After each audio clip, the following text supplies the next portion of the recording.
संतोष भैया देशमुख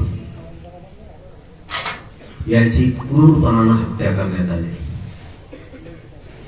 त्यासाठी सुद्धा आपण सगळ्यांनी लढायचंय। या आंदोलनात पहिल्यांदाच, या उपोषणात पहिल्यांदाच संतोष भैया देशमुखांची सुद्धा आपण मागणी घेतलेली की त्या सगळ्या आरोपींना फाशीची शिक्षा झाली पाहिजे आणि जी कडी आहे पूर्ण साखळीतली सगळी साखळी सापडून तिचा पूर्ण गुंडगिरीच्या टोळीचा नायनाट करायचा आहे, ही सुद्धा मागणी आपण या आंदोलनात घेतलेली।